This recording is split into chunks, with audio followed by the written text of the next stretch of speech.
नमस्ते दोस्तों, आज मैं आपको एक ऐसी टेक्नोलॉजी के बारे में बताने वाला हूं जो फ्रैक्चर ट्रीटमेंट का फ्यूचर बदल सकती है। सोचो, अगर आपका फ्रैक्चर सिर्फ 3 मिनट में फिक्स हो जाए, बिना प्लेट्स, बिना स्क्रू और बिना बड़ी सर्जरी के। ये सुनने में तो साइंस फिक्शन लगता है ना, लेकिन चाइना के साइंटिस्ट ने इसे रियलिटी में बदलने की कोशिश शुरू कर दी है। इस ब्रेक थ्रू का नाम है Bone02, एक ऑयस्टर इंस्पायर्ड बोन ग्लू जो सिर्फ कुछ ही मिनट्स में बोन्स को चिपका देता है। चलिए स्टेप बाय स्टेप समझते हैं। साइंटिस्ट पहले भी बोन ग्लू बनाने की कोशिश कर चुके हैं, लेकिन ज्यादातर ग्लूज फेल हो गए क्योंकि वो ब्लड और मॉइस्चर में काम नहीं कर पाते थे और फ्रैक्चर साइट हमेशा मॉइस्ट एनवायरनमेंट में होती है, इसीलिए स्ट्रॉन्ग और रिलायबल अधेसिव बन पाना मुश्किल था। अब आती है स्टोरी में ट्विस्ट। चाइना के झेजियांग प्रोविंस में डॉक्टर लीन और उनकी रिसर्च टीम ने एक यूनिक आइडिया सोचा। उन्होंने ऑयस्टर को स्टडी किया।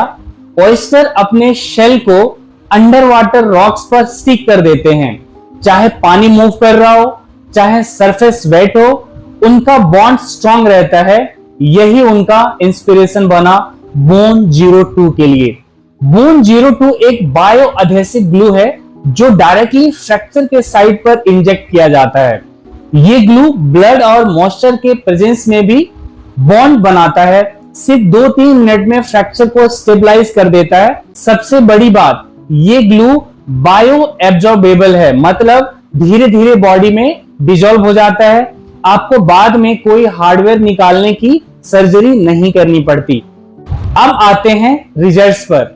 इस ग्लू का टेस्टिंग 150 से ज्यादा पेशेंट्स पर किया जा चुका है। रिजल्ट्स इंप्रेसिव रहे। फ्रैक्चर फिक्सेशन सिर्फ 2 से 3 मिनट में हो गया। टेस्ट में भी ग्लू ने 400 पाउंड से ज्यादा फोर्स टॉलरेट किया। शियर स्ट्रेंथ 0.5 मेगापास्कल और कंप्रेसिव स्ट्रेंथ की बात करें तो 10 मेगापास्कल रिपोर्ट्स हुई हैं। ये नंबर्स बताते हैं कि ग्लू की बॉन्ड काफी स्ट्रॉन्ग है। शियर स्ट्रेंथ का मतलब है कि ग्लू कितना रेजिस्ट करता है जब उसको साइड से फोर्स लगता है, यानी एक सरफेस दूसरे सरफेस के ऊपर स्लाइड होने की कोशिश करता है। सोचिए, आपने 2 वुडन ब्लॉक्स ग्लू से चिपकाए हैं और उन्हें साइड से पुश किया। अगर ग्लू स्ट्रॉन्ग है तो वो रेजिस्ट करेगा, अगर वीक है तो वो चिपकना टूट जाएगा। बोन में भी जब हम चल रहे होते हैं तो हड्डी पर साइड फोर्सेस लगते हैं, इसीलिए ग्लू का शियर स्ट्रेंथ हाई होना जरूरी है ताकि फ्रैक्चर फिर से ना खुले। कंप्रेसिव स्ट्रेंथ का मतलब होता है ग्लू कितना रेजिस्ट करता है जब उसको दबाया जाता है। जैसे हम खड़े होते हैं तो अपने पैर के हड्डियां एक दूसरे को कंप्रेस करती हैं। अगर ग्लू का कंप्रेसिव स्ट्रेंथ कम होगा तो वो प्रेशर में क्रम्बल हो जाएगा।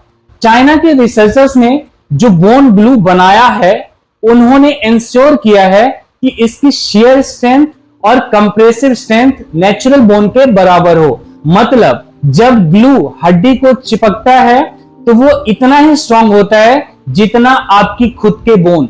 ये इसीलिए इंपॉर्टेंट है ताकि पेशेंट जल्दी रिकवर कर सकें, प्लास्टर या स्क्रू की जरूरत कम हो और फ्रैक्चर फ्यूचर में दोबारा ना खुले। ये 2 पैरामीटर मेडिकल रिसर्चर्स टेस्ट करते हैं लेबोरेटरी में।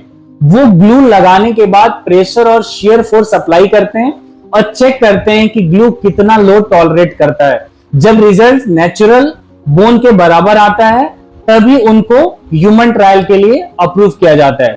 देखिए, एडवांटेजेस तो क्लियरली समझ में आते हैं। सर्जरी का टाइम बहुत कम हो जाता है, एनेस्थीसिया का एक्सपोजर भी कम होता है, छोटा कट लगाना पड़ता है, ब्लड लॉस कम होता है, इंफेक्शन का रिस्क भी कम हो जाता है और सबसे बड़ी बात, सेकेंड सर्जरी की जरूरत नहीं होती क्योंकि ग्लू खुद एब्जॉर्ब हो जाता है। हॉस्पिटल स्टे भी कम हो सकता है जिससे कॉस्ट बचती है। लेकिन हर नई टेक्नोलॉजी के साथ कुछ सवाल भी उठते हैं। लॉन्ग टर्म डेटा अभी तक अवेलेबल नहीं है। हमें देखना होगा कि 5 से 10 साल के बाद बोन कितनी स्ट्रांग होती है। कॉम्प्लेक्स फ्रैक्चर में ये ग्लू कितना इफेक्टिव है, ये भी स्टडी करना होगा। रेगुलेटरी अप्रूवल अभी आना बाकी है और प्राइस कितना होगा ये भी क्लियर नहीं है।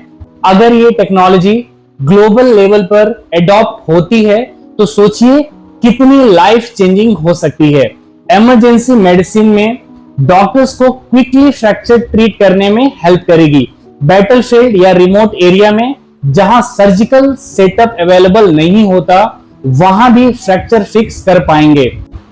फ्यूचर में हो सकता है इस ग्लू में ग्रोथ फैक्टर्स ऐड करके बोन हीलिंग और फास्ट की जा सके। एक्सपर्ट बोलते हैं कि ये टेक्नोलॉजी प्रॉमिसिंग है, लेकिन लॉन्ग टर्म ट्रायल्स जरूरी हैं।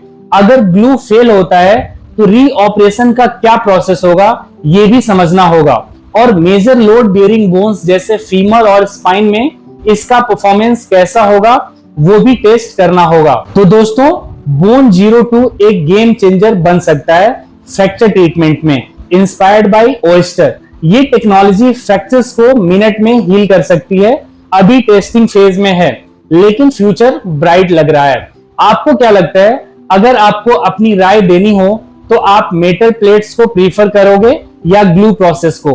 कमेंट्स में जरूर बताएं। अगर आपको ये वीडियो इंफॉर्मेटिव लगी हो तो लाइक करें, शेयर करें और चैनल को सब्सक्राइब करना ना भूलें। मिलते हैं नेक्स्ट वीडियो में एक और इंटरेस्टिंग टॉपिक के साथ। तब तक के लिए नमस्कार, जय हिंद, जय भारत।